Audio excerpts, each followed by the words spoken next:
Olá, é uma alegria estar aqui com vocês. Meu nome é Cleide Heraldi, eu sou especialista em inteligência emocional e sexual, educadora protetiva e preventiva no enfrentamento de violências, embaixadora da proteção à infância e adolescência e coautora do livro Vozes de Transformação, a qual eu e mais 11 autoras falamos sobre quebrar o silêncio, romper barreiras e criar uma cultura de proteção infantil. Mas hoje eu quero conversar com você, que é educador, que é pai, que é mãe, que é profissional da rede de proteção à infância e principalmente profissional da educação, sobre um tema urgente: a prevenção a abusos na infância e adolescência dentro das escolas. E eu começo aqui com uma pergunta reflexiva. Será que nossos alunos saberiam pedir ajuda se algo acontecesse com eles? Será que nós, como educadores, estamos preparados para receber esse pedido de ajuda e saberíamos como lidar com alguma situação como essa? Essa realmente é uma reflexão. Infelizmente, o abuso contra crianças e adolescentes, ele acontece todos os dias, né? E a realidade é ainda mais dura, porque a maioria dos casos ocorre em lugares onde, na realidade, as crianças deveriam estar seguras, que é dentro dentro das casas, na comunidade, e também pode acontecer no espaço escolar.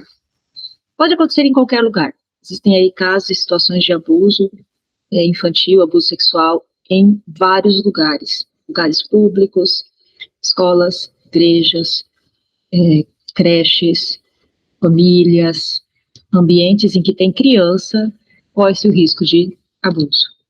Eu trouxe aqui alguns dados para que a gente consiga entender um pouquinho a respeito disso, e são dados estatísticos, mas antes uma curiosidade. Eu gosto de trazer essa curiosidade para que vocês consigam avaliar melhor de forma didática. Vamos colocar aí hoje o Maracanã, né, o estádio do Maracanã lotado. Ele caberia ali hoje mais ou menos umas 78.838 pessoas. Bom, o número de casos notificados de violência sexual que consta no último Anuário Brasileiro de Estatística, que fala e traz dados todos os anos a respeito de violências no Brasil, ele traz aí como casos de violências notificadas, né, violências sexuais notificadas, 87.545 pessoas, certo? Então vocês perceberam aí que dá mais que um Maracanã lotado? 77% desses casos, eles são de estupro de vulneráveis, que são ainda menores de 14 anos de idade, né, crianças e adolescentes. E esses dados em apenas um ano. E o maior número de casos de violência sexual já registrado no país desde o início da série histórica, que foi em 2011. Então, esse dado de 2025, né, que foram dados coletados em 2024, no ano anterior, ele traz aí esse recorde histórico.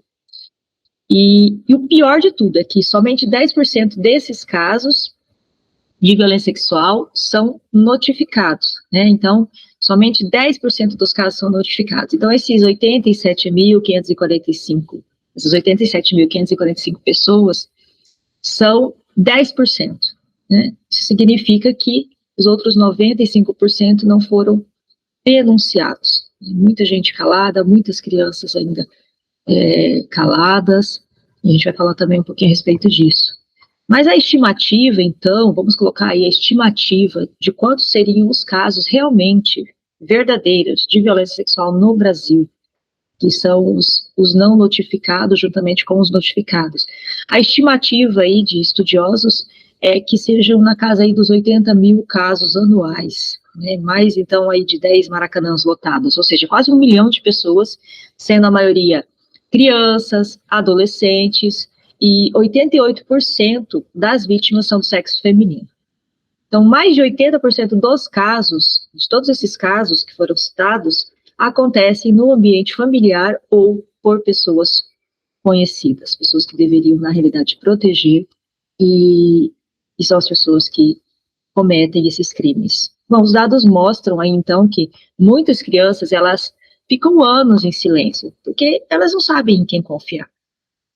Tem medo, né? Muitos casos aí que eu escuto, muitos relatos de adultos somente depois de muitos anos, na velhice, é que conseguem falar, por exemplo, a respeito de um abuso que sofreram, por medo, por vergonha, por não saber como fazer, o que fazer, mas que depois que falam percebem quanto isso realmente foi viável, foi interessante para a sua vida, no sentido aí de ser terapêutico, né, de você conseguir falar a respeito daquele problema e até tentar ressignificar o que aconteceu. E quando a escola ela não está preparada para perceber esses sinais, né, esse silêncio, ele pode durar a vida inteira. Porque, como eu falei, a maioria dos casos acontecem no ambiente familiar, né, de pessoas conhecidas. Então, talvez a escola, eu sempre escuto isso, que a escola não deve educar, não deve fornecer educação sexual, não é papel da escola. Mas se a gente for analisar que o problema, infelizmente, vai chegar na escola, né, de uma criança que está sofrendo esse abuso e que está tendo alterações no seu comportamento, então, talvez a escola seja o local onde essa criança vai conseguir relatar esse abuso, conseguir sair dessa situação de abuso. Então, é por isso que nós precisamos sim falar sobre prevenção, porque a omissão e o despreparo, infelizmente, tem custado muito caro na vida das pessoas, principalmente das nossas crianças e dos nossos adolescentes. Bom, existem dois extremos que eu considero perigosos quando a gente vai falar sobre sexualidade, quando a gente vai falar sobre educação sexual, né? São dois extremos que, infelizmente, têm atrapalhado muito a questão da prevenção, da proteção à infância e adolescência. O primeiro é não ensinar nada sobre sexualidade para as crianças. Então, tem muita gente que fala que não pode ensinar nada, que a criança não tem que saber de nada disso. E já tem pessoas que já vão para o outro extremo, que tem que ensinar tudo sobre sexualidade para as crianças, que ela já tem que saber logo de pequeno sobre, por exemplo, sexo. Então, esses dois extremos, eles são perigosos. Por quê? Antes de a gente dizer o porquê, eu quero explicar um pouquinho a diferença entre sexo e sexualidade, né? Porque a gente acha às vezes que é a mesma coisa, mas não é. Até para que vocês consigam nos ajudar a divulgar isso, que nós, educadoras sexuais e emocionais e educadores de prevenção ao abuso, a gente tem esse papel, mas a gente precisa contar com uma mudança de cultura, de concepção, e precisamos contar com a ajuda de vocês para desmistificar esses conceitos. Então, hoje, quando a gente vai falar que a gente vai ensinar educação sexual, por exemplo, numa escola, existem muitos tabus, preconceitos relacionados a isso, porque as pessoas ficam achando que a gente vai ensinar sobre o ato sexual, né, sexo em si. E não é isso. Sexualidade, ele tem um conceito muito mais amplo. Sexualidade, segundo a Organização Mundial de Saúde, é a energia que nos move pela busca de prazer e bem-estar em todas as áreas de nossa vida. Então, tudo que está voltado a prazer, a bem-estar, tem a ver com sexualidade. E pesquisadores como Carmita Bidu, que é médica e especialista na área de sexualidade, estudiosa no assunto, fala que a sexualidade começa desde o ventre e só termina com a morte. Porque sexualidade tem a ver com muito mais coisas, né, do que o ato sexual. Tudo que dá prazer, que dá bem-estar, tem a ver com sexualidade. Só que na infância, a diferença é que o erótico sensual, ou o sexo em si, ele deve ficar fora da realidade da criança. Porque, primeiro, ela não tem repertório sexual ainda, ou não deveria ter, pela idade, por estar em formação. E esse repertório, ele vai acontecendo com o tempo, né, a partir da adolescência, quando começa a puberdade, os hormônios, eles começam a haver umas diferenças do corpo. E aí sim, quando a pessoa é adulta, é que realmente entra a questão do erótico sensual, que entra a questão do ato sexual em si. Então, assim, a diferença é essa. Então, na infância, a sexualidade, ela está voltada para a afetividade. Então, a base da sexualidade na infância é a afetividade. E essa afetividade tem a ver com respeito, com cuidado, com carinho, atenção, tempo de qualidade. Então, essa é a sexualidade que deveria acontecer na infância, né? A criança entender sobre limites, consentimentos, intimidade, né? O que são partes íntimas, privacidade. A linguagem também tem que ser adequada de acordo com cada idade da criança, né? Com o que ela está pronta para receber. Já existem estudos relacionados a isso. Então, a gente percebe aqui que a educação sexual adequada é necessária, sim, em todos os ambientes, nas casas, nas escolas. Todo momento é um momento de se ensinar a essa criança sobre o que eu já falei aqui, né? Limites, consentimento, partes do corpo, intimidade, privacidade, a linguagem, né, de acordo com aí a idade da criança. Então, a gente percebe que todo momento é momento. A educação sexual ela tem que ser realmente contínua, tem que ser intencional. Então, ao momento que a criança pergunta alguma coisa, é o momento, sim, que nós devemos responder de acordo com, como eu já falei aqui, a idade dela, com o que pode ser respondido naquele momento, tá? E, como eu já falei, o erótico sexual, então, deve ficar fora da infância. E eu sempre digo também que tem muitas pessoas que têm essa restrição, né? Ai, mas como é que eu vou falar sobre isso com o meu filho? Como que eu vou falar sobre isso na escola? Ou sobre sexualidade? Ou sobre sexo? E a gente sempre fala que se nós não ensinarmos da maneira correta, eles vão aprender da maneira errada. Que é uma fase aí que eles estão em desenvolvimento, e hoje em dia existem muitos recursos para que isso aconteça, para que eles aprendam da maneira errada. Então eles vão querer saber, vão ficar curiosos, vão ouvir os amigos falando, vão querer saber. E se a gente não explica, eles vão buscar as respostas em outros meios, como os amigos, a internet. Hoje uma criança tem em mãos um celular, um smartphone, e ela pode muito bem digitar 2 palavrinhas ali, ou nem digitar, ela vai falar, e aí o Google, por exemplo, vai dar a resposta para ela, e às vezes não é a maneira adequada que nós gostaríamos que ela soubesse, tá? Então, hoje as crianças estão sendo já erotizadas, sexualizadas e adultizadas. Inclusive, aí, a gente viu nesse mês aí de julho e agosto, falasse bastante a respeito dessa temática, porque um influenciador, ele trouxe essa temática aí e viralizou. A gente já vem falando a respeito desses temas há bastante tempo, mas graças a Deus que alguém está sendo ouvido agora, né, que é o influenciador Felca. Então, assim, não tem como escapar mais, a gente não consegue mais deixar nossos filhos, nossas crianças numa bolha. Então, o ideal é que a gente ensine da maneira correta, porque hoje a sexualização, a erotização está em desenhos, em filmes, nas redes sociais, nas dancinhas, né, no acesso fácil à pornografia. Por exemplo, só para vocês terem uma ideia, a média hoje de crianças média de idade de crianças que acessam pornografia é de 9 anos. Isso significa que tem crianças que acessam com mais e tem crianças que acessam com menos idade. Então, olha a gravidade disso, né, de ver uma cena de pornografia numa idade que não deveria entrar esse erótico, esse sensual, não deveria entrar o sexo, e aí ela começa a ter uma visão também distorcida do que realmente é ou deveria ser a sexualidade, né? Porque a gente sabe que a pornografia, infelizmente, ela desconstrói toda a questão da sexualidade saudável, e ela objetifica a mulher, traz o homem ali também como algo que não existe na realidade, uma performance que não tem como geralmente acontecer na realidade. Então, assim, ela realmente distorce o que deveria ser. E aí, crianças tendo acesso à pornografia, criança tendo acesso a essa erotização, então, tudo isso aí já vem modificando como essas crianças estão sendo, se desenvolvendo, ok? Então, a gente realmente precisa falar a respeito desse assunto, sim. Mas, e onde entra aí o educador, né? Porque o educador como agente de mudança? No livro Vozes de Transformação, o capítulo que eu escrevo, ele fala a respeito dessa temática, que nós temos que trazer a prevenção para as escolas, não somente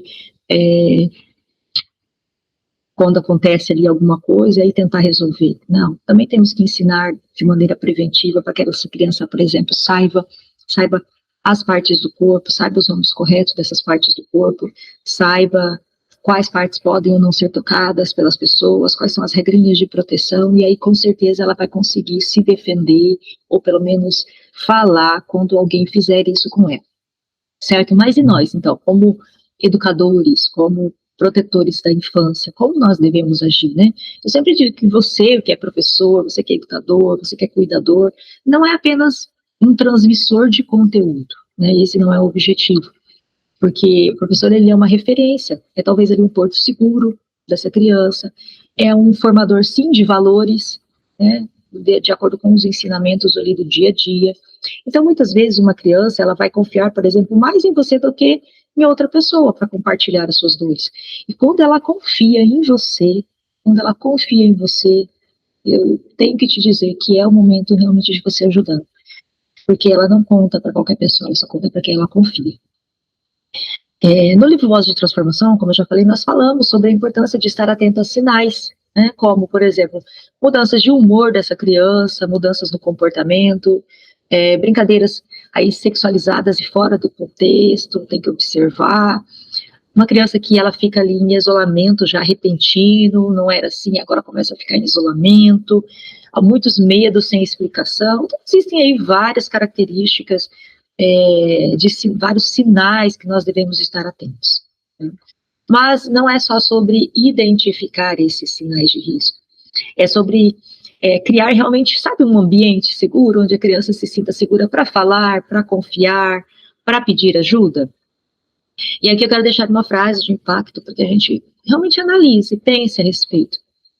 Quando um educador ele se posiciona, ele pode mudar o destino de uma criança. Imagine isso, uma criança que está sofrendo abuso repetidamente, sempre passando por situações, né, de abuso constantes.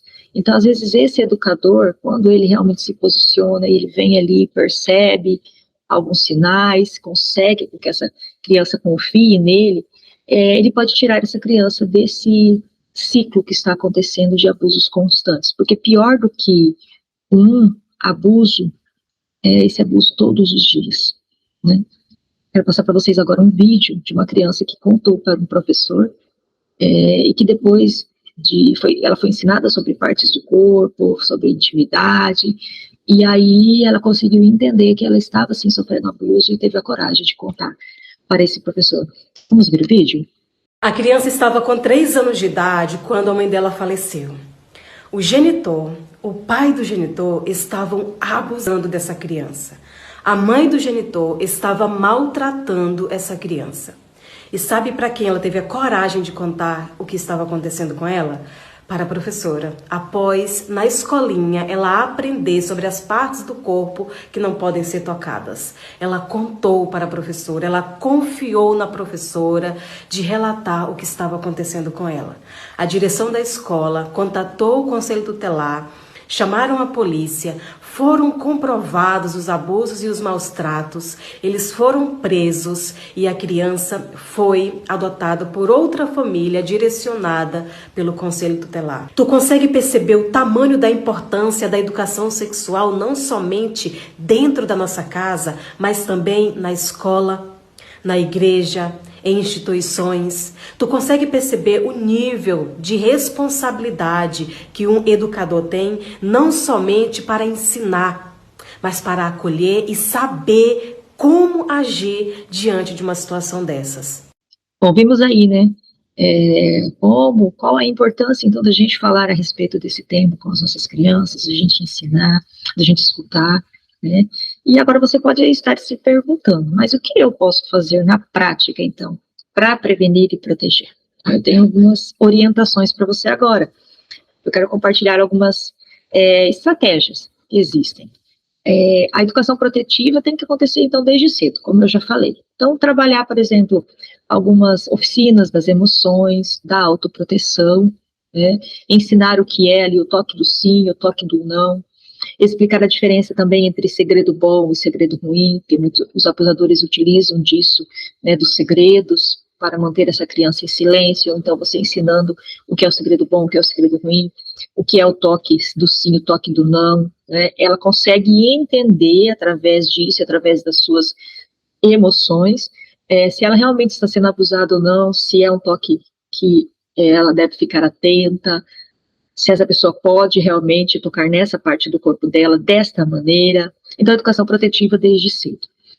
Trabalhar também com alfabetização emocional. Nós falamos que as emoções elas estão totalmente interligadas com a prevenção a abusos. Então, uma criança emocionalmente saudável, que conhece ali as suas emoções, que sabe o que é a raiva, o medo, a vergonha, ela consegue, então, identificar a partir da identificação dessas emoções, por exemplo, se ela está realmente sofrendo um abuso ou não, se é abuso ou não, né? Ela consegue interligar as emoções com o toque bom, com o toque ruim, com o segredo bom, com o segredo ruim.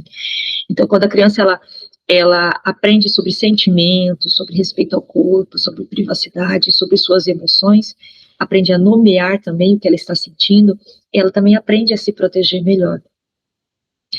Uma outra questão é construir uma cultura escolar segura. Então, criar aí sim políticas institucionais de proteção, estabelecendo protocolos claros, envolvendo toda a equipe e também as famílias, né? O ambiente escolar, ele precisa respirar proteção, precisa, em todos os momentos. Então, criar protocolos, fluxo, né, de denúncias, quando a criança relata espontâneo, quem acolhe, para onde vai, quem que vai tomar essa providência. Então, toda a escola tem que ter esse fluxo já estabelecido.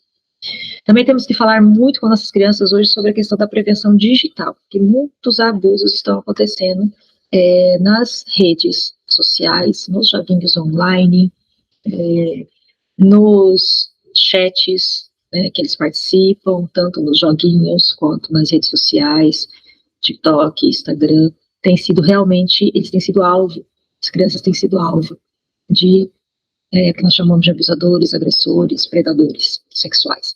Né? Então, as crianças hoje, infelizmente, passam horas conectadas, e nós aí precisamos alertar sobre riscos nas redes sociais, nos jogos online, ensinar como agir de forma segura. Então, esse também é um ensinamento que deve ser passado nas escolas.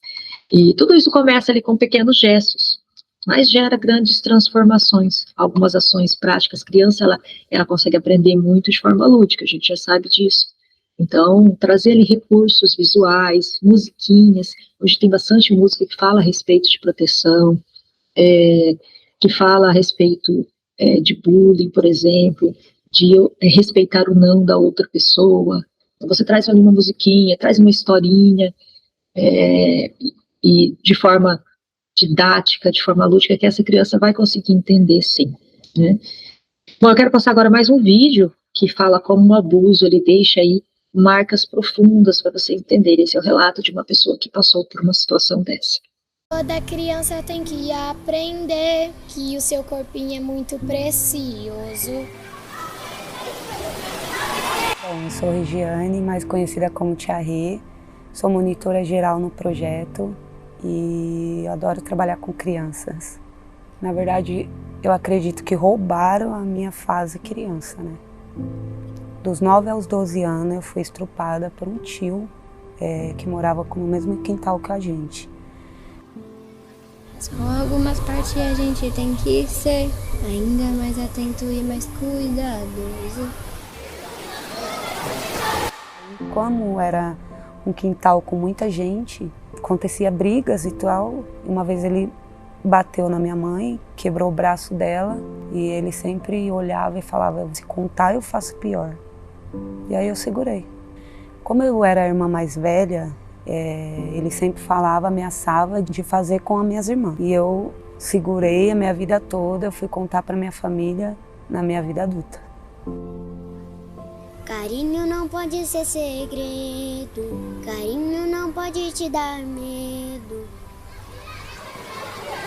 Na idade de 9 aos 12 anos eu estava acostumando, eu achei que para mim era normal ali. E eu falo direto com as crianças, converso muito com elas, que elas não têm que passar por isso, elas não devem passar por isso. Vocês não conseguem contar para o pai, para a mãe, vocês têm um educador, têm uma professora, até mesmo uma psicóloga, só conta. Porque eu tive muito trauma por causa disso. Seu corpo tem que ser respeitado, e se alguém te tocar, sem você deixar, está errado. E aí, toda vez que eu entro para trabalhar, me dá aquela força. Aí a gente olha e fala, elas precisam da gente, a gente também precisa delas. Então, é essa que me dá força. E o que você sonha para as crianças? Um mundo sem maldade. Um mundo colorido para eles. Falar sobre abuso é também uma maneira de prevenir. Vamos juntos nessa campanha de combate ao abuso sexual contra crianças e adolescentes, porque carinho não pode ser segredo.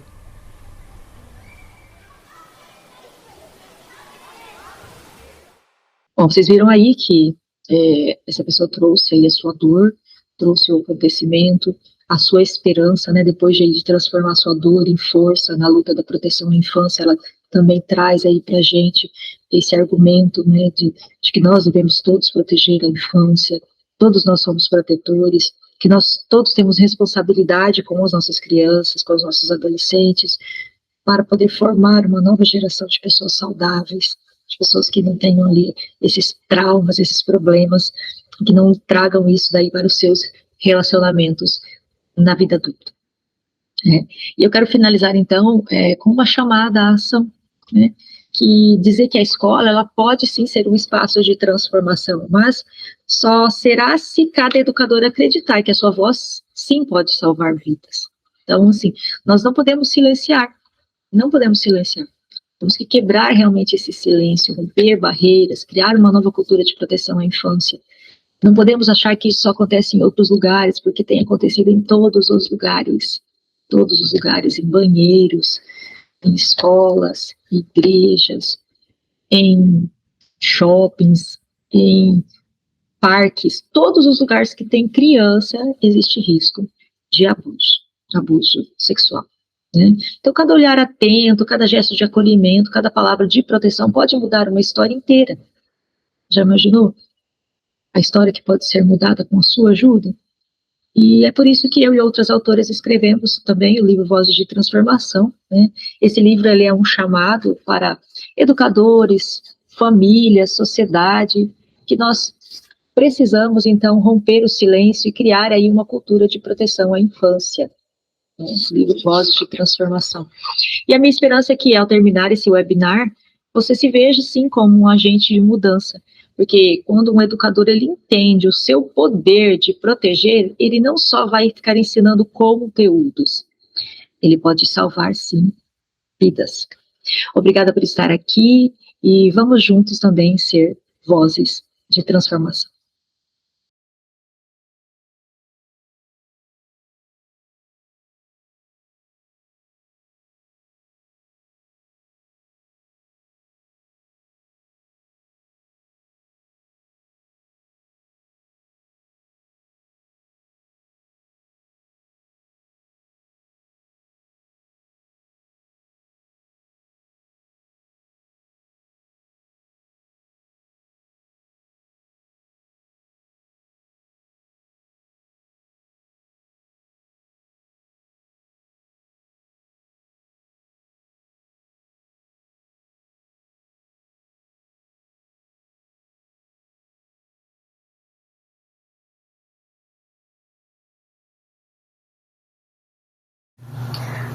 Olá, meu nome é Glaucia Berenice, eu sou de Ribeirão Preto e eu atuo há mais de 30 anos na defesa de crianças e adolescentes.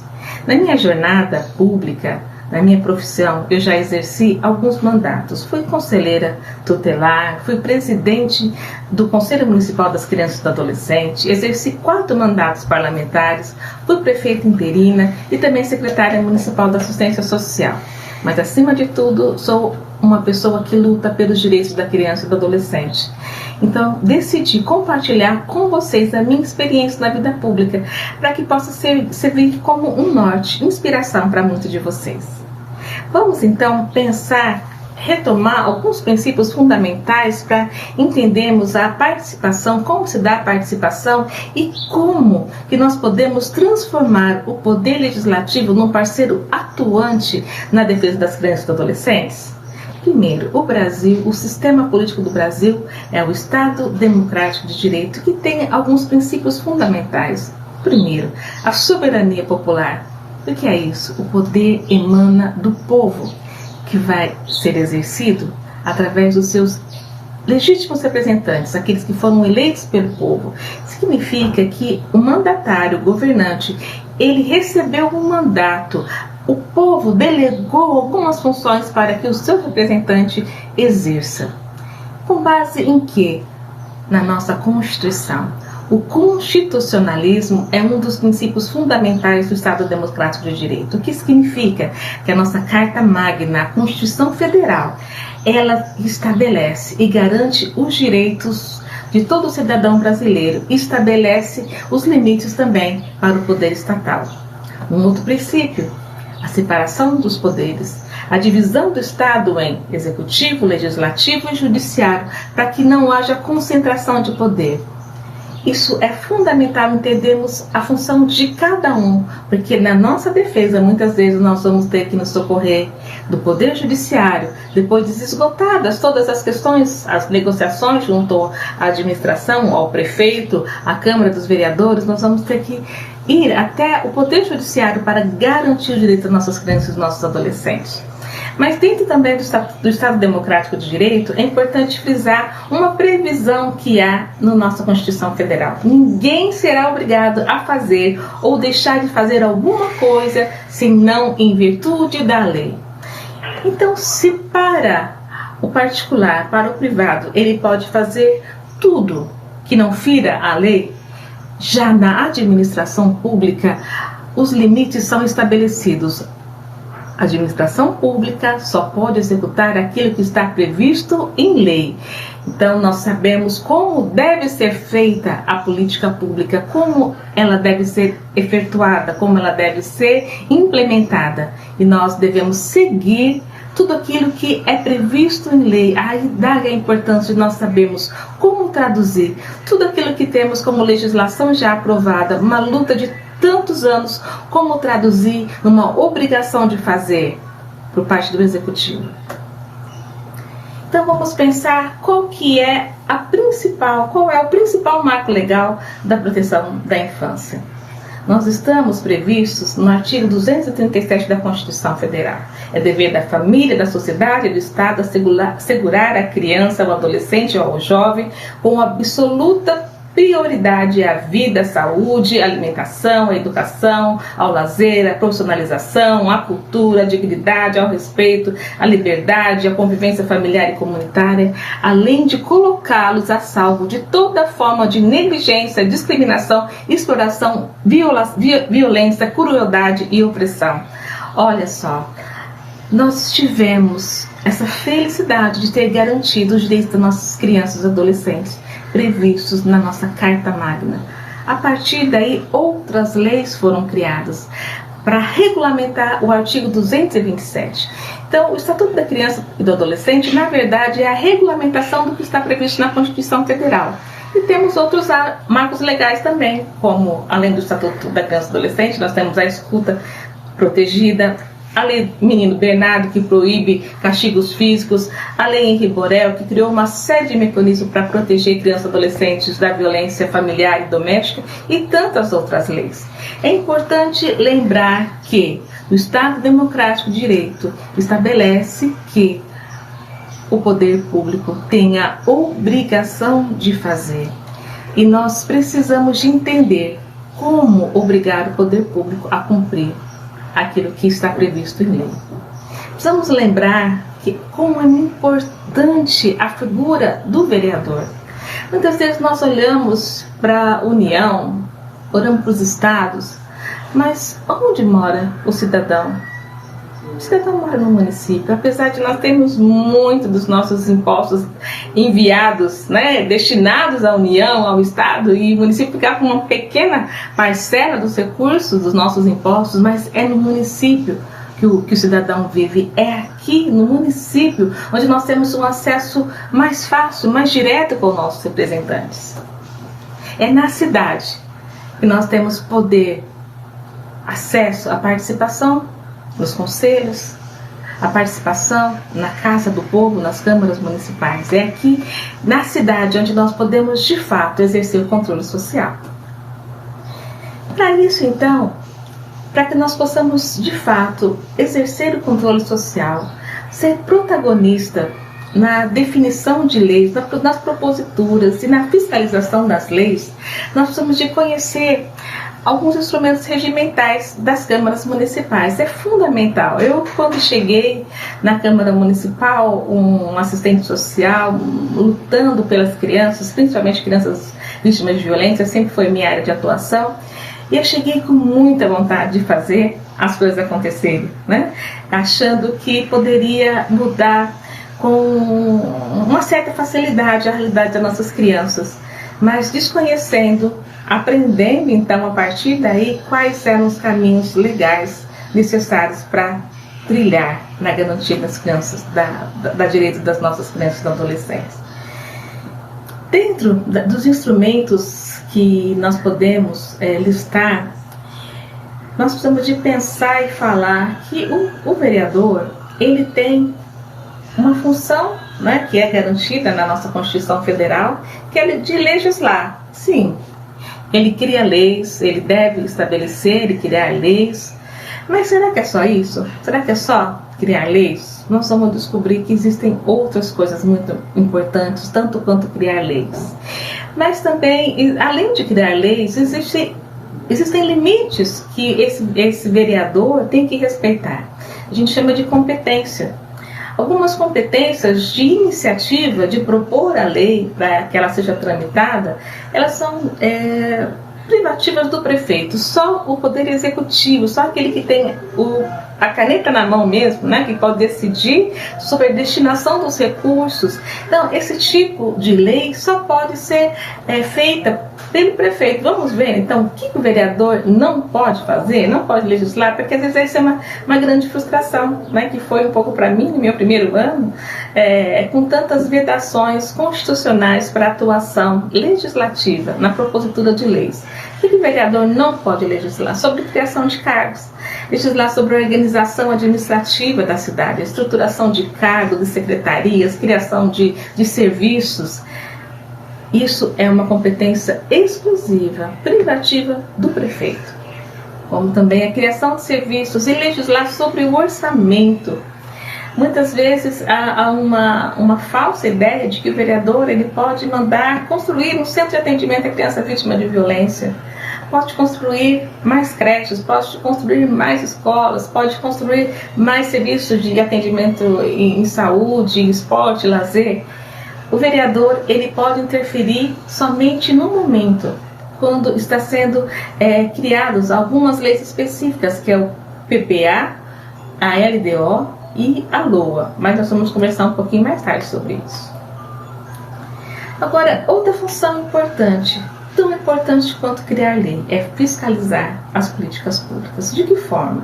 Através, muitas vezes, essas informações que chegam até o vereador de um protetor, né, de alguém que está lá na ponta, um assistente social, um psicólogo, um pedagogo, está lá na ponta, está atendendo uma criança e um adolescente, está procurando o serviço público e ele sabe que aquele serviço não está sendo efetuado, né? A oferta é irregular, a oferta é inconstante ou não há oferta de serviços e há uma previsão legal para aquilo. O vereador, ele pode fazer um requerimento, um pedido de informações, onde ele vai pedir informações detalhadas do poder público sobre aquela demanda, se está havendo alguma violação de direitos, está havendo algum serviço que não é prestado da forma adequada. E muitas vezes você, Zé Paz, pode trazer essas informações que são primordiais para a fiscalização do vereador. O vereador ele desconhece muitas vezes o dia a dia das crianças do município, daquelas crianças que sofrem violência, das crianças vulneráveis, e nós temos essa informação privilegiada e podemos levar para que os serviços possam ser aprimorados. Uma outra área super importante que você pode participar são as comissões temáticas.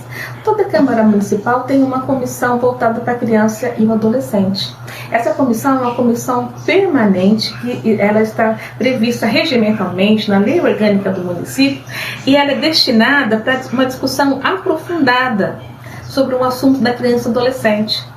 Todo projeto também que vai ser aprovado, ele passa por essa comissão. Então, às vezes o vereador tem uma inspiração, ele acha legal aquele tipo de projeto, mas ele vai frontalmente contra o que prevê o Estatuto da Criança e Adolescente, as outras leis complementares E nós, enquanto EZEPAS, podemos levar para ele esses temas, discutir com ele esses temas e apresentar qual é a necessidade do município, quais são as boas práticas, o que tem dado certo em outros municípios, o que de fato está previsto na lei da escuta protegida. Olha, nós podemos mudar o rumo de um projeto quando nós nos aproximamos, quando nós participamos dessas comissões temáticas. E elas acontecem ali na Câmara Municipal, muitas vezes mensalmente, ou elas podem ser provocadas pela sociedade civil, por qualquer munícipe, quando um tema relevante é trazido até eles.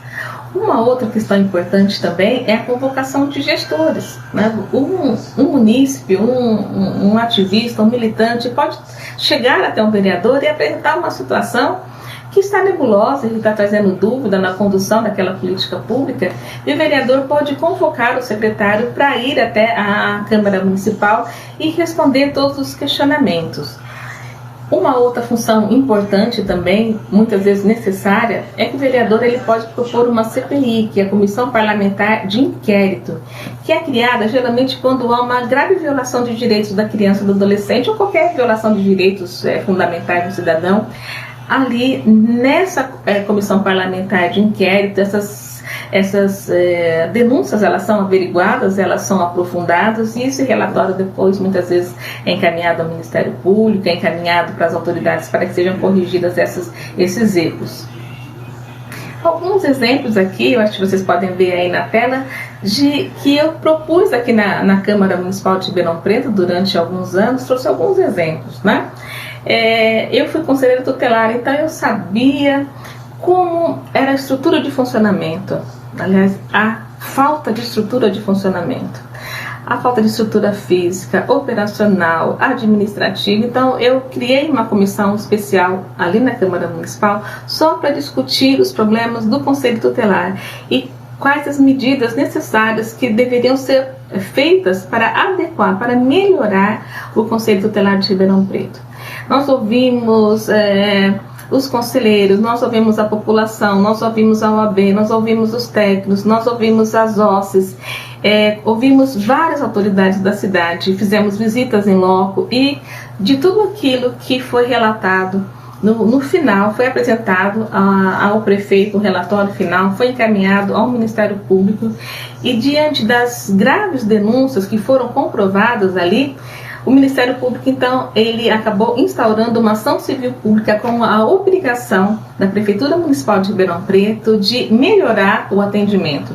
Após algum tempo de muita discussão, de muitas reuniões, mas uma ação civil pública em andamento, hoje nós temos um Conselho Tutelar, uma sede adequada, com as melhores condições possíveis. É lógico que sempre é possível melhorar, mas foi um salto de qualidade, mas a partir de uma comissão especial de estudos que se juntou à sociedade civil, que se juntou ao Conselho de Direitos, que se juntou ao Conselho Tutelar para propor essas melhorias.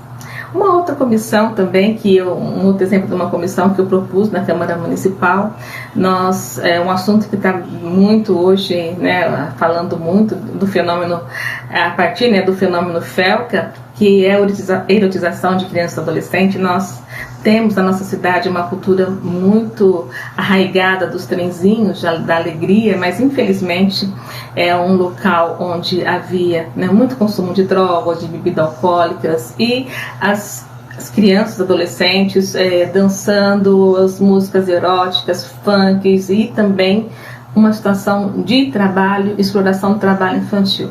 Então eu montei essa comissão na Câmara Municipal e nós discutimos com todas as autoridades, desde o Poder Judiciário, Ministério Público, Defensoria Pública, Corpo de Bombeiros, DETRAN, OAB, especialistas em trânsito, especialistas em segurança veicular, os donos, empresários. Foram quase 2 anos de uma discussão muito exaustiva, mas no final nós conseguimos elaborar uma lei que coíbe uma série de violações de direitos da criança e do adolescente. Isso é fruto de uma situação real em que não basta só fazer uma lei fria, né? Precisa discutir, trazer esse tema à tona, trazer a imprensa, trazer os vereadores para perto, trazer a opinião pública, trazer todos os atores para discutir e fazer essas proposituras. Uma outra possibilidade do vereador trabalhar, e aí eu trouxe muito para dentro da Câmara Municipal, essa participação, né, de temas específicos. Em Ribeirão Preto nós tivemos, durante a Copa, sediada no Brasil, Ribeirão Preto foi sede da delegação francesa. E nós sabemos, né, que muito Brasil, né, fora do Brasil, muito é falado, né, sobre o turismo sexual, voltado muitas vezes para a criança ou adolescente. Então nós fizemos já antes, né, quando já estavam discutindo a questão da vinda da seleção francesa para o Brasil, nós então fizemos um grande movimento aqui em Ribeirão Preto, discutindo com todos, né? Trouxemos o Poder Judiciário, a Segurança Pública, Delegada da Mulher, Ministério Público, Defensor Público, donos de bares, restaurantes, sindicatos. Nós trouxemos todos para discutir que em Ribeirão Preto nós não iríamos admitir exploração sexual de crianças. Nós fizemos um grande movimento, nós nos juntamos a uma instituição internacional, It's a Penalty, e onde nós fizemos uma campanha maravilhosa nos bares, restaurantes, colocando folders, outdoors na cidade, cartazes, qualquer lugar que um turista francês, a imprensa, mesmo a imprensa brasileira que estavam cobrindo aqui a delegação francesa, qualquer lugar que uma pessoa tivesse acesso, lugar de turismo ou até bares, restaurantes, eles encontravam uma informação, né, que Ribeirão Preto não admite exploração sexual de crianças. Nós estávamos de olho neles. Isso foi feito através de uma audiência pública, que nós chamamos todos para esse compromisso com a infância em Ribeirão Preto. Também para conversar sobre a questão da falta de notificação, a dificuldade dos profissionais trazerem para os órgãos públicos a notificação, a denúncia de violência contra criança e adolescente. Nós chamamos ali na Câmara Municipal, no dia de combate, num dos dias de combate ao abuso sexual infantil, 18 de maio, o médico do Centro de Medicina Legal de Ribeirão Preto, um professor da Faculdade de Medicina, responsável, né, pelo IML, e ele trouxe dados alarmantes sobre a questão da agressão contra criança e adolescente. Esses dados foram justamente para trazer à tona a importância de fazer a notificação, de ter um olhar atento e o compromisso dos profissionais com a defesa e a proteção das crianças. Um outro instrumento interessante também que vocês podem colocar, né, aí uma ideia para os vereadores da sua cidade são os fóruns de discussão de políticas públicas. O vereador, ele é alguém do povo, alguém que recebeu o mandato, ele está investido de uma autoridade, mas ele é alguém que precisa de ser apoiado nas suas iniciativas. Muitas vezes ele vai ser uma voz solitária ali na Câmara dos Vereadores, é quase uma voz clamando no deserto. Mas quando ele tem apoio, quando ele tem pessoas que também lutam na mesma causa, essa luta ela é fortalecida. E no âmbito da Câmara Municipal, eu criei alguns fóruns de discussão. Quando eu cheguei na Câmara, vindo da experiência do atendimento de crianças vítimas de violência, eu via que uma criança que tinha sofrido abuso sexual, às vezes ela entrava numa fila de espera, né, de 90 crianças para serem atendidas. Talvez esse atendimento teria acontecer 6 meses depois do abuso. Então nós criamos um espaço para discutir efetivamente qual era o cuidado de saúde mental na cidade de Ribeirão Preto, qual era a política pública de saúde mental para crianças e adolescentes. A partir dessa discussão nós conseguimos implantar o CAPES infantil de Ribeirão Preto, que já havia uma verba pública destinada, parada ali na Secretaria da Fazenda há mais de 5 anos, sem a vontade política e sem vislumbrar, sem entender a necessidade de ter um centro de atendimento psicossocial para crianças e adolescentes. Então a importância de trazer junto, nós trouxemos a OAB, Sempre, a OAB sempre foi muito parceira, a Defensoria Pública, as OSCEs, os pais das crianças, trouxemos os profissionais e fomos trazendo dados importantes, situações concretas, e tudo isso então gerou um grande movimento que depois deixou até de ser um atendimento de saúde mental para criança e adolescente, passou a tratar da questão da saúde mental em toda a cidade. Esse trabalho começou em 2009 e hoje, em 2025, ainda continua trabalhando, lutando pela garantia das pessoas em sofrimento mental, do atendimento às pessoas em sofrimento mental. Também criei o Fórum de Assistência Social, onde nós mostrávamos as políticas públicas deficitárias que aconteciam no nosso município. Falta de orçamento, falta de profissional, falta, né, de espaços públicos de fato, né, destinados, adequados para atender a população. Nós fomos mostrando o orçamento como era deficitário, comparando os orçamentos das outras políticas públicas com o orçamento da assistência social, e tudo isso trazendo as OSCEs, trazendo os militantes, trazendo os ativistas, trazendo todos para a Câmara Municipal para discussão. Um outro fórum também importante que nós instituímos ali na Câmara foi o Fórum Municipal de Prevenção e Erradicação do Trabalho Infantil e Estímulo à Aprendizagem.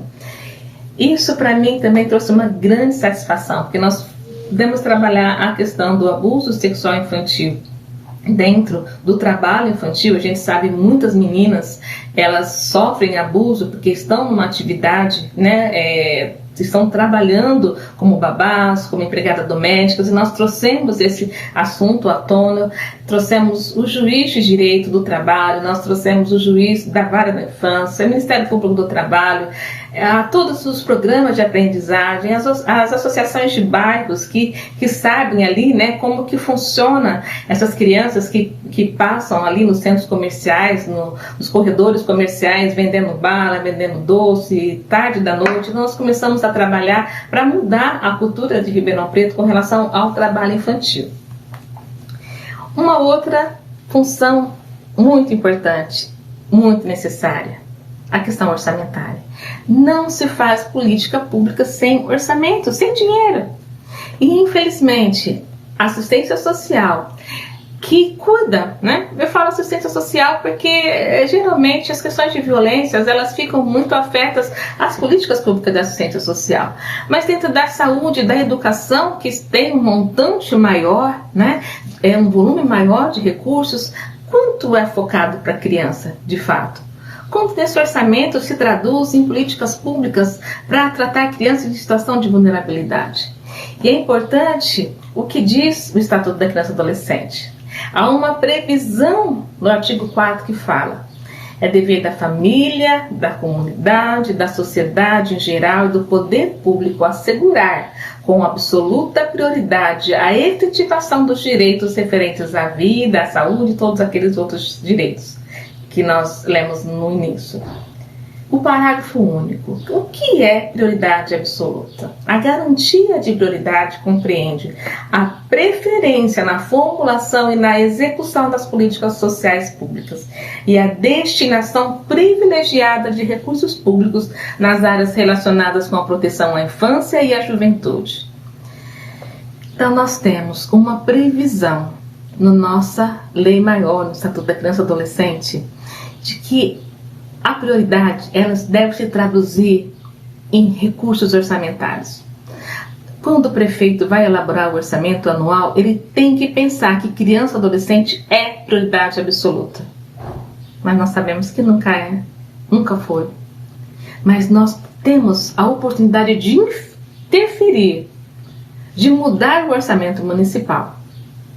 Porque o orçamento municipal, ele é aprovado em audiências públicas. Ele precisa de passar pela consulta pública e é nesse momento em que nós podemos atuar. Nós temos três instrumentos, né, orçamentários. O primeiro é o PPA, é o Plano Plurianual. O prefeito, assim que ele assume no seu primeiro ano de mandato, ele vai elaborar essa peça que traz as diretrizes de 4 anos de governo. Quais são os objetivos, as metas da administração pública para 4 anos de governo? Você se lembra que nós falamos que a administração pública só pode fazer aquilo que está previsto em lei?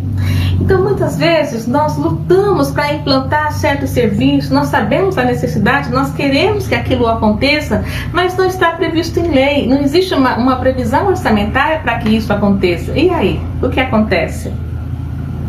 Aceita a desculpa, não posso fazer porque não tem em lei.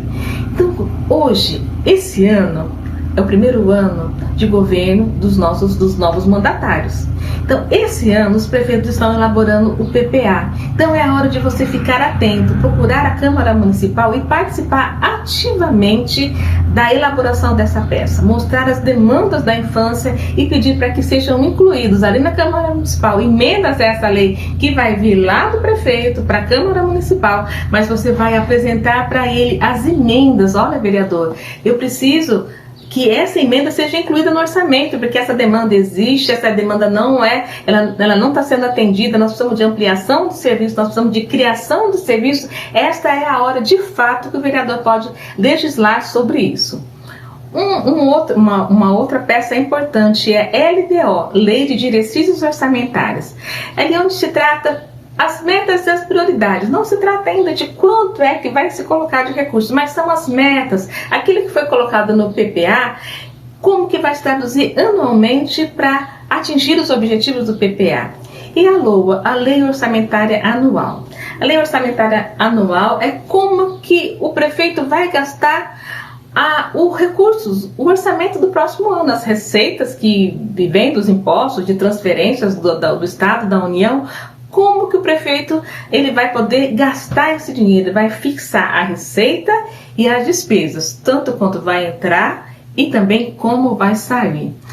E como eu agia ali na Câmara Municipal?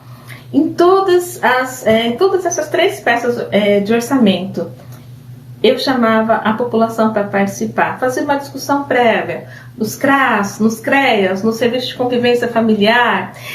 Nós chamávamos para discutir quais são as necessidades e a partir daí nós fazíamos as emendas.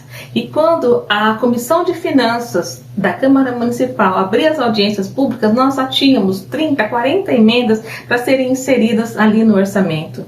E é muito interessante que, apesar de não ser obrigatório, mas você vai apontando o caminho, você vai mostrando as falhas no atendimento, você vai mostrando aonde está faltando recurso financeiro, qual política pública está sendo negligente, e com isso promovendo ainda mais a violação de direitos, perpetuando a violação de direitos da criança no seu município. Partimos para o final, gostaria de falar um pouquinho de quais são as nossas oportunidades que nós temos no Legislativo. Olha, é a oportunidade de ser efetiva na fiscalização. Nós podemos garantir que leis sejam aprovadas de acordo com a real necessidade do município. Nós temos as leis federais, as leis estaduais, mas qual a demanda do nosso município? Qual é a realidade do nosso município? O que o município de Ribeirão Preto precisa para atender bem suas crianças? Quando a gente é efetivo no diagnóstico, nós somos efetivos na fiscalização e nós vamos ser efetivos na implementação. Uma participação mais ampliada, você pode pedir para o seu vereador: olha, eu quero participar das comissões temáticas. Olha, eu trouxe um tema aqui que precisa ser fiscalizado. Eu trouxe um tema aqui que precisa de um requerimento de informação. Eu trouxe um tema aqui que cabe até uma CPI. Eu trouxe um tema aqui, vereador, que cabe uma comissão especial de estudos para analisar mais profundamente essa situação. O abuso sexual de criança e adolescente tem crescido em tal região da cidade. Olha, a demora no atendimento, as mães não têm tido suporte. As mães, se querem romper com o relacionamento tóxico, muitas vezes não têm estrutura financeira, apoio psicológico, material. Tudo isso você vai municiar o seu vereador para que ele seja efetivo, tanto na fiscalização como na proposição de leis também. Fortalecimento orçamentário. Quando você participa das audiências públicas, ainda que você não consiga aprovação imediata, você está apontando, você está demonstrando as carências do seu município. Eu tive uma experiência aqui na minha cidade muito interessante. Eu fiz várias emendas ao orçamento E a redação que eu coloquei na emenda foi uma emenda aditiva ao orçamento, significava que se o prefeito vetasse a minha emenda, ele vetava todo o orçamento. E isso foi feito, né? O prefeito não tinha como vetar as minhas emendas, porque o orçamento todo seria vetado. O prefeito não tinha como começar o próximo ano, porque não teria um orçamento aprovado. E eu coloquei ali naquelas emendas todas as nossas necessidades na defesa da criança e adolescente. Na área da saúde, na área da educação, na área do esporte, na área do lazer. Foi uma vitória, uma grande vitória. Porém, o prefeito, é claro, o prefeito não queria tirar recursos da onde ele gostaria, da parte de infraestrutura, da parte de saneamento. Então o prefeito teve que mandar um novo orçamento para a Câmara Municipal, para que aquele orçamento fosse votado novamente, e aí então o grupo do prefeito, né, sabendo da minha estratégia, já vetou as minhas emendas para que sequer, né, na verdade não aprovou as minhas emendas para que sequer elas constassem no orçamento, na redação final do texto. Mas eu fiz isso 2 vezes aqui na Câmara Municipal. Consegui efetivamente mudar o orçamento? Não. Mas você mostra a falha, você aponta que de fato criança e adolescente não é prioridade, que apesar de termos ali uma previsão legal, nós estamos longe disso. E isso você consegue sensibilizar, você consegue mobilizar também todos os atores para a defesa. E também a possibilidade de você integrar todas as políticas públicas, a saúde, a educação, a assistência, quando você traz essa visão mais ampliada. Lembrando, né, um provérbio africano que diz que para criar uma criança é preciso uma aldeia. A defesa da criança não se faz sozinho. Você, Ezepasso, muitas vezes está exausta, exaurida na sua luta. Precisa de parceiros importantes, atuantes. E eu espero ter podido passar para você algumas dicas legais que eu pude colocar em prática aqui, mas também que estão previstos na lei orgânica do seu município, que você possa encontrar um caminho no legislativo, um parceiro na defesa da criança e do adolescente. Muito obrigada.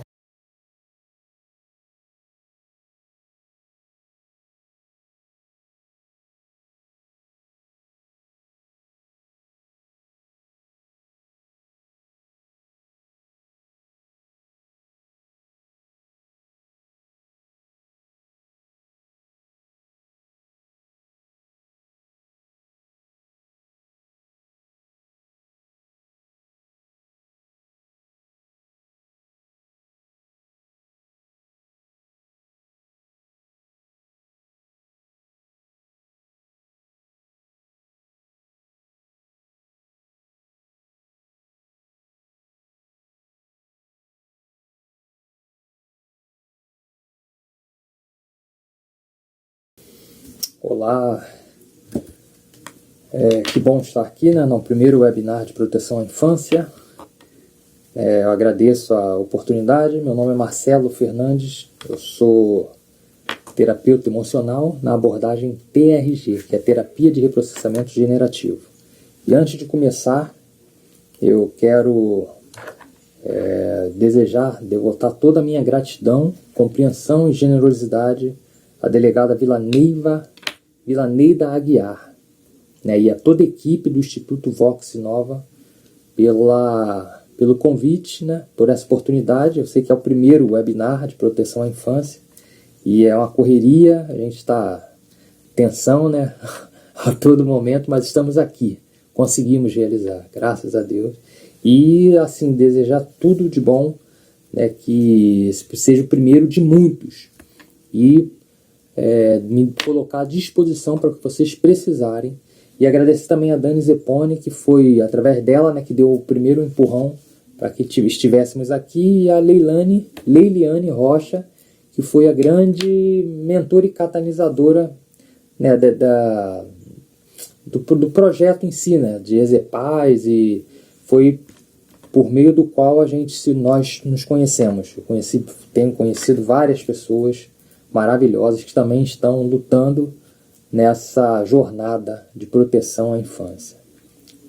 Aqui eu quero desejar profunda gratidão, principalmente a Vila Neira Aguiar.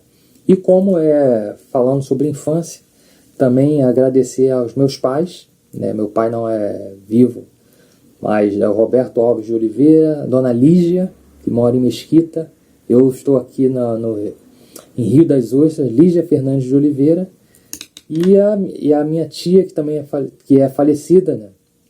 Isa Fernandes dos Santos. A minha gratidão e a minha admiração por essas pessoas que me criaram, né? Tiveram problemas, muitos, assim, não foi assim a perfeição, né? Muitos percalços comigo também, com todos os outros meus irmãos, mas eu dedico aqui a minha gratidão à minha família. E a muitos professores, né, que eu tive. Eu gostaria de desejar toda essa gratidão, né, que eu sinto por essas pessoas. Então vamos lá. Esse é o primeiro webinar de proteção à infância. O meu título é Ecos da Infância, entendendo o trauma desde a sua raiz e quais seus impactos na vida adulta. Antes eu gostaria de falar um pouco mais sobre a minha vida, né? Eu sou formado em administração de empresa, recentemente me formei também em terapia, trabalho em Rio das Ostras vendendo pastel de forno, um dos melhores pastéis de forno aqui de região dos Lagos. Vendo também brownie, esse de fato é o melhor brownie, o pessoal já me conhece. E esfirra artesanal também.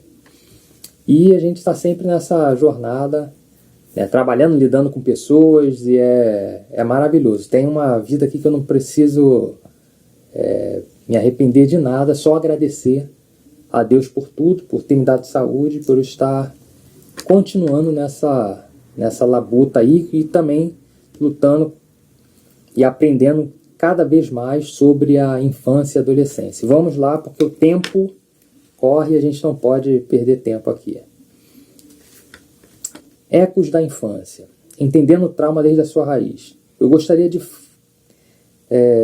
começar com duas frases interessantíssimas que vai fazer sentido ao decorrer dessa conversa que nós vamos estar tendo aqui. A primeira é a seguinte: até você se tornar consciente, isso é interessante, até você se tornar consciente, o inconsciente vai dirigir sua vida e você vai chamar isso de destino. Vou repetir. Até você se tornar consciente, ou seja, trazer, né, a racionalidade, a consciência, o inconsciente vai dirigir sua vida, e vamos falar sobre o inconsciente aqui, e as regras que eu prometi para vocês. O inconsciente vai dirigir sua vida e você vai chamar isso de destino. Segura essa frase. A outra é do escritor James Baldwin, que escreveu No Túmulo de Martin Luther King. Diz assim: nem tudo que se enfrenta pode ser modificado, mas nada pode ser modificado até que se enfrente. Isso pode falar até mesmo sobre nós mesmos. Às vezes costumes, maus hábitos, né? A gente fica, não, tá tudo bem, não, o que não mata, o que não me mata me fortalece. Às vezes não te matou, mas às vezes tu tá traumatizado, e o pior do trauma é esse, é quando a gente é traumatizado e a gente não sabe. E a questão de a gente não lembrar coisas que aconteceram na nossa infância, que foram traumáticas, né, que causou algum desconforto, alguma dor, que nem tudo também vai ser trauma, né? Qualquer coisa é trauma também não. Mas algo que te causou muita dor, às vezes o nosso o subconsciente faz a gente esquecer.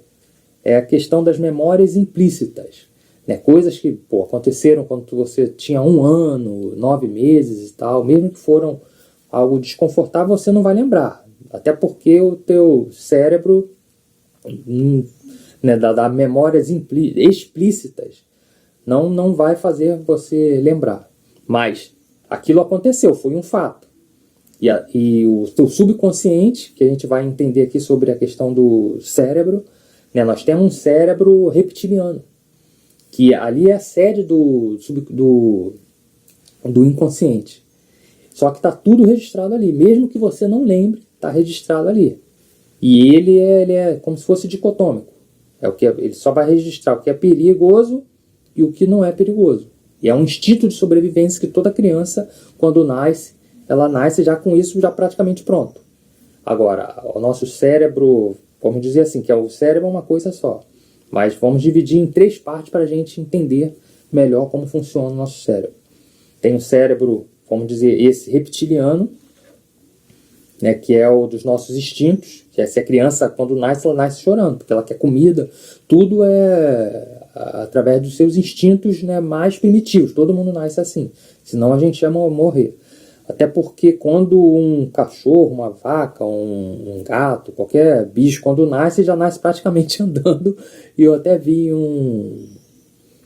foi num canal de passa as coisas de animais, uma girafa tendo um filhote lá, o filhote caiu e ela meio que parecia que estava querendo matar o próprio filhote, para ele meio que acordar assim, porque qualquer momento poderia vir um leão, um leopardo, alguma coisa assim, e o filhote meio que já levantou, acabou de nascer, levantou, e a girafa batendo, a mãe, né, e ele levantou e começou a seguir a sua mãe.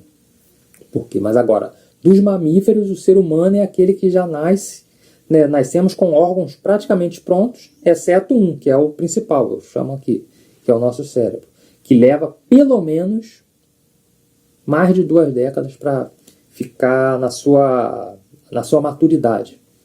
Mais de 2 décadas, imagina uma criança. Por isso que quando a criança nasce, ela nasce assim, precisando de tudo, 100% da mãe e do cérebro da mãe para se autorregular. Por isso que é tão importante, né, a gente entender isso. E quando a criança faz birra, quando tira a gente meio que do sério assim, e a gente entra naquela confusão toda, e essa birra que a criança está fazendo, quando atinge a gente de uma tal forma que a gente começa a gritar, se desesperar, quer dizer, fica 2 crianças ali.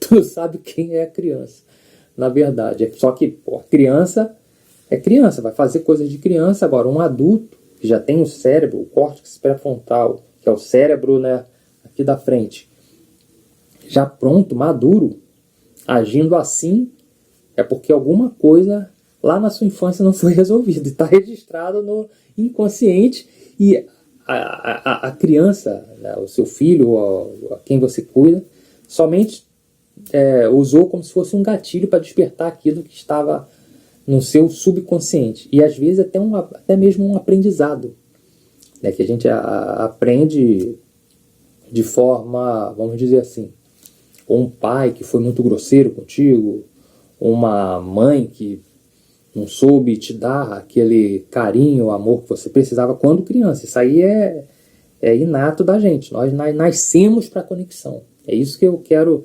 deixar. Na verdade, eu vou até fazer um parênteses aqui.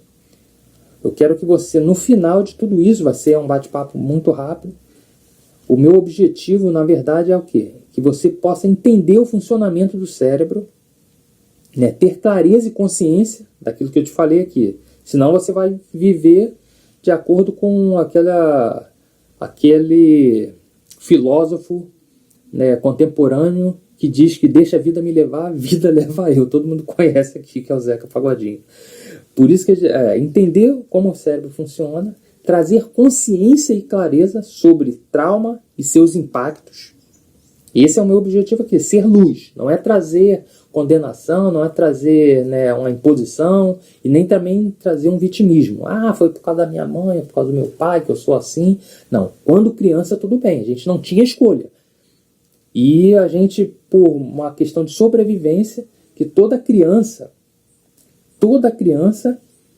tem 2 necessidades fundamentais e inegociáveis, que é o apego e a autenticidade. O que significa ter esse apego? O apego é essa questão da conexão com o seu cuidador. E a autenticidade é a conexão que nós temos com nós mesmos. É que ela tem com ela mesma. É o seu self, o seu eu, aquilo que você nasceu para ser. Né? E a criança às vezes está ali fazendo a arte dela, sendo criança, ou na curiosidade, dançando e tal, e vem um adulto, todo mundo não sabe dançar. Pra que isso? Olha lá, que ridículo, que ridículo. Isso aí, às vezes, a gente não vê isso como trauma. mas são aquelas marcas emocionais que, né, aquelas pancadinhas que também vai devastar essa autenticidade da criança. E a criança vai se retraindo, caraca. E ela é interessante, tem uma frase também, eu anotei aqui, eu anotei pro final, mas vai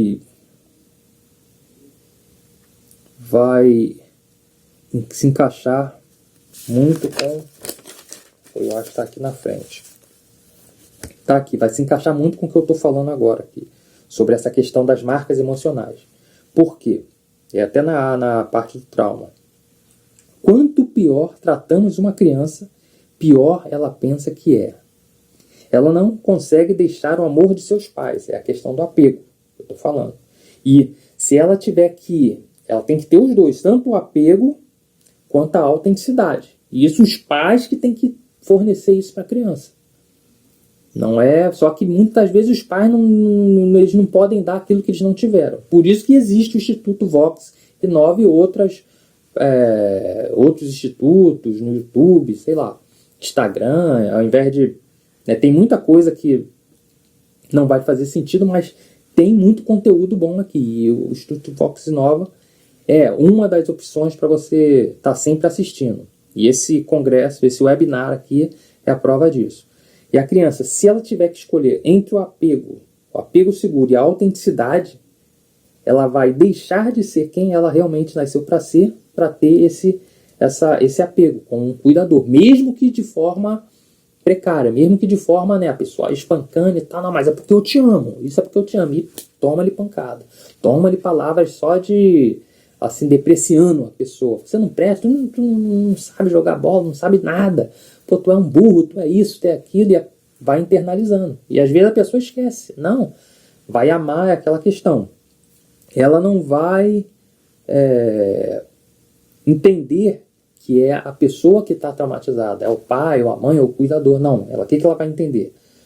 Ela vai entender que ela não tem esse valor, que ela que, né, ela não vai deixar de amar os seus pais, mas ela vai deixar de amar a si própria, vai deixar de ser ela mesma, de quem ela nasceu para ser, e vai viver de formas adaptativas. Só que o custo emocional, preço emocional que ela vai pagar, muitas das vezes vai refletir na sua vida adulta, né? Tendo como se fosse assim, vamos dizer, uma pessoa num relacionamento, um pai que foi abusivo, que espancava a mãe, ela via isso tudo e tal, ou ela vai, se ela foi crescendo nesse ambiente, né, totalmente disfuncional, ela vai internalizar que aquilo que é o normal.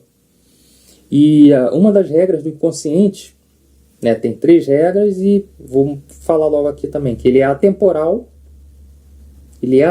não tem passado, presente e futuro, ele busca sempre a felicidade em todas as situações e quando ele não encontra a felicidade, ele tende a entrar em compulsão à repetição. É o famoso dedo podre.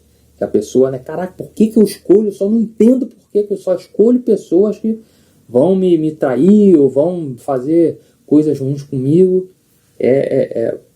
Quando a gente entende a regra do inconsciente, e o inconsciente funciona também de 5 formas. Ele é a associação, interpretação, generalização, sintonia e o looping, que é a repetição. Ele associa. Vamos seguir esse mesmo exemplo. A criança sempre viveu num ambiente hostil, o pai depreciava, você não presta, você é isso, é aquilo, não vai dar pra nada, não vai casar, ninguém vai te querer. Quer dizer, ela já internalizou aquilo ali. Se ela não teve um outro adulto porque a questão da criança, como eu falei, ela não tem o córtex pré-frontal, o cérebro pensante, aquele que gasta mais energia, mas é porque ele do raciocínio.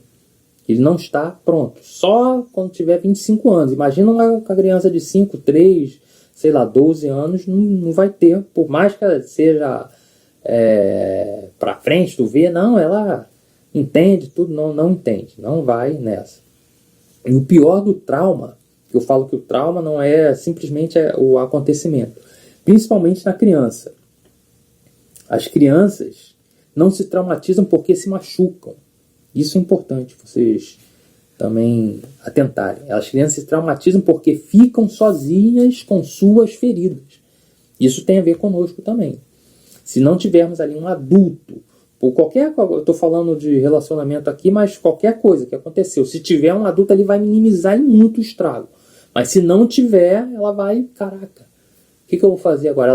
Como que ela vai autorregular? E aquele que ela depende para se autorregular ainda pisa, deprecia, só fala coisas ruins, aquilo ali só vai piorar e vai refletir na vida adulta. Sim, o cérebro humano. Vamos falar sobre a associação. A associação teve, para a gente não perder o raciocínio aqui, que eu já começo a entrar em outros assuntos. Ela associa uma emoção, né? Ela vai para a vida, cresceu, a criança cresceu, viveu nesse ambiente, cresceu, ela vai associar que homem não presta. Homem não, vai associar a uma emoção. Homem é coisa ruim, né? Vai interpretar que todos os homens são assim e generalizar, qualquer homem. Vai sintonizar, quando ela tiver que escolher um relacionamento, ela vai, se tiver que escolher, quando não escolhe, né? Mas quando ela se tiver que escolher, ela vai sintonizar aquilo que lhe é familiar. O quê? Uma pessoa que vai fazer a mesma coisa que o pai dela fez. Uma pessoa que não vai respeitar, não vai... Isso tudo é a nível inconsciente. Não estou falando aqui que a pessoa... Não, eu detesto aquela pessoa, eu odeio tanto que eu vou casar com aquela pessoa, vou ter um filho, vou arruinar a vida dela até ela ficar louca, vou detonar a mente dos meus filhos e tal. Não é assim, é nível inconsciente. Por isso que eu estou aqui para trazer você a consciência, trazer luz. Né? Eu e todos os palestrantes aqui. Por isso que a gente está aqui para... E a gente não é... Uma coisa que eu vou até contar aqui, o que aconteceu comigo durante... Não tem nem um mês. Já estava preparando já esse webinário. O que aconteceu? Conta para pagar a viagem, não sei o que, um monte de coisa, e eu, né, penso e tal. E, poxa, sempre estudei desenvolvimento humano, coisas relacionadas à terapia, psicologia, livros, congressos. Eu perdi a conta de quantos diplomas que eu tenho. Só sobre essa área, fora as formações que eu tenho, que administração, já estudei direito, produção cultural na UF, enfim. Tá. Para você ver que isso não quer dizer que você, com conhecimento, com estudo, não vai estar livre dessas questões. O que aconteceu comigo? Essa tensão toda, trabalho e viagem, não sei o que, e preparar estudo. Começou a surgir um nódulo, um caroço no meu braço. Eu tomei um susto, né? Caraca, algum bicho me mordeu, uma aranha, eu sei lá o que foi. Só que não, a pele normal, dentro, como se fosse uma jabuticaba, alguma coisa assim. Caraca, eu não sou nem planta, que negócio é? Tomei um susto, depois comecei a eu mesmo rir de mim. O que é isso? Só faltava essa agora. Isso não tem poucos dias, não tem um mês. Já preparando essas coisas, o que eu fiz? Caraca, eu tenho que parar alguma coisa. Eu estou muito ativado, né? Estou muito no simpático, eu tenho que ir para o parasimpático. Isso aqui é a teoria polivagal, não vou falar sobre isso. Mas, caraca, eu tenho que me autorregular. Eu já sou adulto, não sou nenhuma criança. Eu tenho escolhas, né, a fazer. O que eu fiz? A gente não sabe nem respirar, a verdade é essa. Isso o ser humano em geral. Vamos lá, técnica de respiração, né, grounding. Caraca, vamos... acalmar o nosso coração, que eu comecei a falar comigo mesmo. Vai dar tudo bem, né? Vou conseguir, tenho saúde e tal. E fica como se eu estivesse falando para minha criança interior. Fica calmo, vai dar tudo certo. Já passei por problemas muito maiores e eu dei conta e eu vou dar conta. Tipo assim, aquilo ali já fiquei uns 10, sei lá quantos minutos. Relaxei, respiração e tal, pensamento. Né? Vai dar tudo certo, fica tranquilo, Marcelo, fica tranquilo que isso aí vai passar. Eu já estava outra pessoa. Não deu 3 dias. 3 dias eu tinha que ter gravado. Um caroço do nada. 3 dias desapareceu. Depois eu fui procurar aqui. Para você ver como que é o poder da nossa mente. E isso imagina outras coisas, né? Que as pessoas podem, dependendo do nível, né, ali emocional que a pessoa tiver fragilizada, isso vai para doença, vai para um monte de coisa. E a gente tem que analisar que isso não é normal. Você não nasceu para ficar doente do nada. Até porque muitas doenças que antes só aconteciam quando a pessoa tinha 60, 70, 80 anos, crianças estão tendo já crise de ansiedade. E isso não é à toa. Isso não é à toa. Então eu estou aqui para despertar, te trazer luz, para que a gente possa sair desse ciclo, né, e vivermos a vida que nós queremos e merecemos. Cérebro humano e tal, vamos... e o looping. Eu não terminei a regra do inconsciente, porque é muita coisa a gente está querendo falar. Associação, interpretação, generalização, sintonia e looping, que ela vai sempre repetir, né, e vai estar sempre vivendo a mesma tragédia, vamos dizer assim, até ela se tornar consciente, como eu falei no começo aqui. Até você se tornar consciente, o inconsciente vai dirigir sua vida. Tu tá achando uma mil maravilhas, não, isso é normal e tal, e vai vivendo só de decepção em decepção, até você ou fazer uma terapia ou buscar, né, um autoconhecimento, que é um bom começo. E eu conheço pessoas, amigos meus, que, caraca, estavam tão agitados, tão num nível de estresse tão grande que foi pro ChatGPT.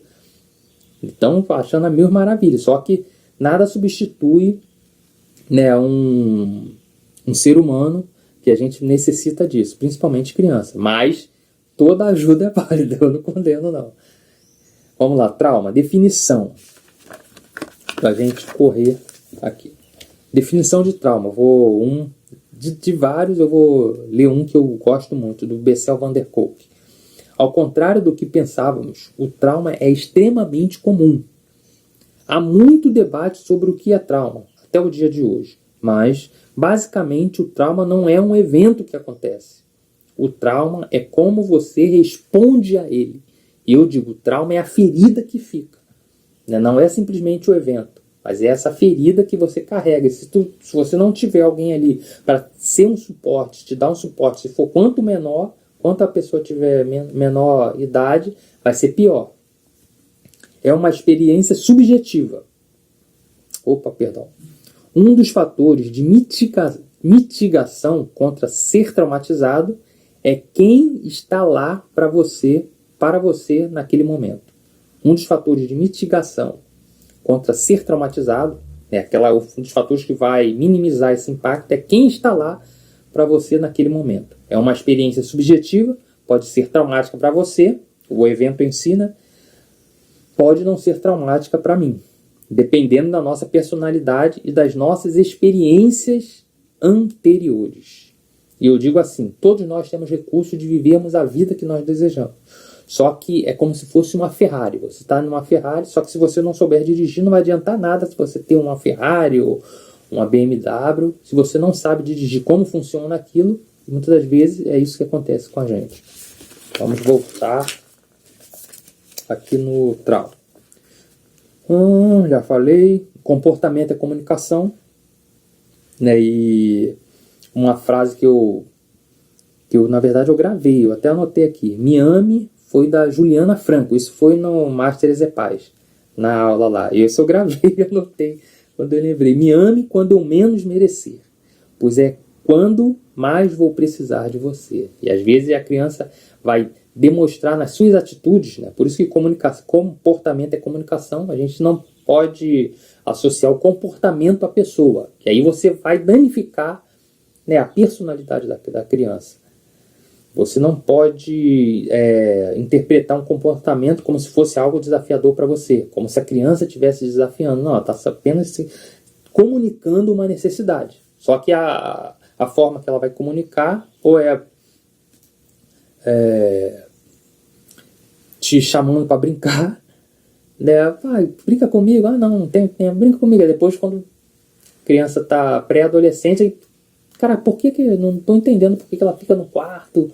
Não quer saber de nada, só quer ir. O celular veio para, né, detonar a mente dessas crianças, mas não é o meu tema aqui. Só vai piorando. Toda criança tem a necessidade de ser vista. E às vezes ela vai fazer mesmo uma criação que ela está chamando a atenção. Você não... É só assim, às vezes até adoecimento. Isso eu já, até na minha família mesmo. Caraca, fulana tá assim, tá assado. É só saber interpretar. Toda criança tem a necessidade de ser vista, compreendida e estar conectada com outro vínculo humano, principalmente dos cuidadores. Isso é tão necessário quanto comer e beber. Toda criança tem a necessidade de ser vista, compreendida e estar conectada com outro vínculo humano. Isso é tão necessário quanto comer e beber. E nós, pais, temos que estar atentos a isso. Não podemos negligenciar o afeto, o amor, o carinho. E, claro, eu diria até assim, carinho é uma coisa que precisamos proporcionar aos nossos filhos. Um equilíbrio entre, isso aí é para você gravar. Eu anotei, já tem muito tempo que eu aprendi isso. Carinho, presença, sintonia, essa questão do apego, proporcionar autonomia também, não é fazer tudo pelo seu filho, e limites. Carinho, presença, sintonia, proporcionar autonomia e limites. E o pai, o cuidador, tem que ser o treinador dos seus filhos, para que eles possam crescer e não precisar de fazer terapia por causa das nossas atitudes, como cuidadores, né? Vamos lá. Finalizando, eu vou falar o seguinte aqui. O melhor preditor de segurança, de apego de uma criança, o melhor preditor da segurança de apego de uma criança não é o que aconteceu com seus pais quando crianças, mas sim como seus pais entenderam essas experiências da infância. Senão a gente vai repetir sempre esse ciclo. O ciclo, né, da questão do trauma transgeracional. Ou seja, você foi traumatizado, vê isso como normal, não, às vezes nem sabe por que está repetindo alguns certos padrões, né? Que seu pai, seu avô era assim, eu sou assim, e vai passar para o teu filho, e seu filho vai ser traumatizado e vai passar para o filho dele até alguém, né, tomar consciência, né, dessa herança, vamos dizer assim, maldita, e olhar, calma aí, meu pai é igual como os meus pais também. Muita coisa boa, só que carrega com coisa boa, vem muitas dores emocionais. Isso aí já é comprovado cientificamente também. Só que nós, como adultos, nós temos que saber negociar essas coisas, essas heranças, vamos dizer assim, né, que vem até geneticamente também. Mas a maioria das vezes, né, 70% é a questão ambiental também, e daquilo que a gente passa para os nossos filhos, não apenas o que a gente fala, mas o que nós somos. Isso que passa muito mais. E a mudança precisa começar dentro de casa, na família. Sem conhecimento sobre o comportamento infantil e sem educação emocional, passaremos a vida replicando um padrão aprendido de forma impulsiva e automática. Que aí tudo é isso que eu não quero que vocês vivam. É por isso que eu estou aqui trazendo uma luz e a consciência para que a gente saia desse automatismo. Né, que tudo é normal, ficar doente é normal, ter câncer é normal, ficar estressado, depressivo é normal. Não é normal.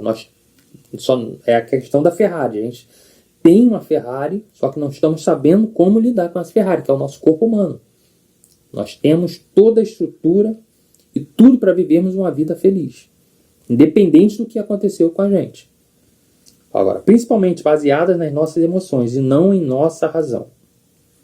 E ainda que muitos de nós não tenhamos vindo de uma família emocionalmente saudável, podemos aprender a fazer diferente para que filhos emocionalmente saudáveis venham de nós. É esse o meu objetivo aqui. Eu quero agradecer essa oportunidade, né, que todos possam aprender e ter um final que vocês merecem, né, não somente para si mesmo, mas para seus filhos também. Um grande abraço, muito obrigado, um beijo no coração de vocês.